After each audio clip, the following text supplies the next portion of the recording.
Okay, so why should you come to Norrie and Slater, and specifically Willem Louw, when you're at the Magistrates Court? Well, I'm a specialist, and I've been dealing with that specific aspect for nearly 20 years.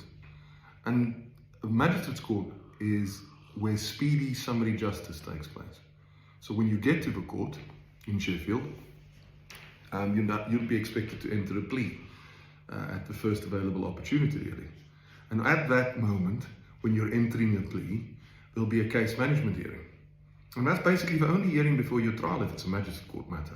Crown Court matters is something else. And my colleague, Mr. Thomas Woodward, will place a video on what happens at the Crown Court very, very soon as well. But the reality is, at the Magistrates Court, the first hearing is when you decide your guilt or your innocence. And that's not when all the evidence is there. It's actually partial evidence. I've heard it mentioned on numerous occasions that you would know whether you're guilty or not, and because of that you get credit. Now it's a donkey that's been ridden substantially, the fact that you'll get credit, but you will get credit if you accept your guilt. If you accept that you are remorseful for your actions, you'll get 33% credit, or should, in terms of the law. Now, that doesn't mean that you should be pleading guilty. It just means that at that first opportunity, you'll have to make that decision.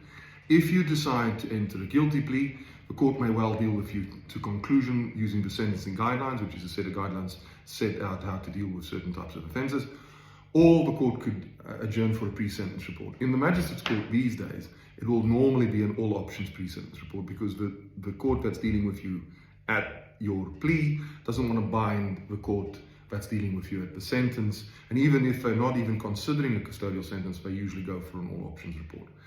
But the more important aspect, if you plead not guilty, the court will go into a case management hearing.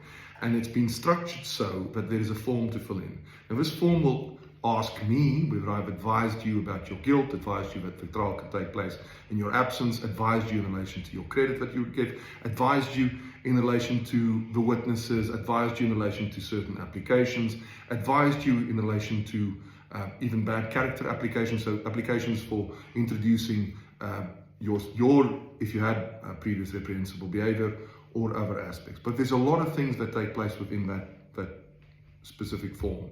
And then a trial is set. Now, usually it's either a morning or a full day, or even an afternoon. But the thing to remember about a summary trial is that there's a lot of booking of other trials on the same date, in the same court.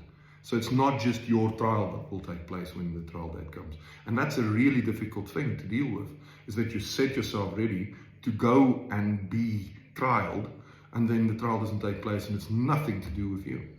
No reason at all, just because there's too many trials at this moment in time.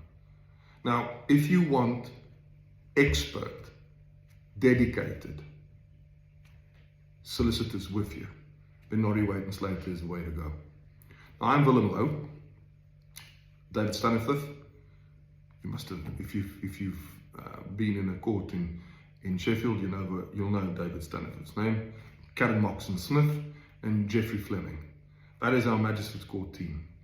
Our Crown Court team is Keely Wilson, and I've made mention of my colleague, Mr. Thomas Woodward.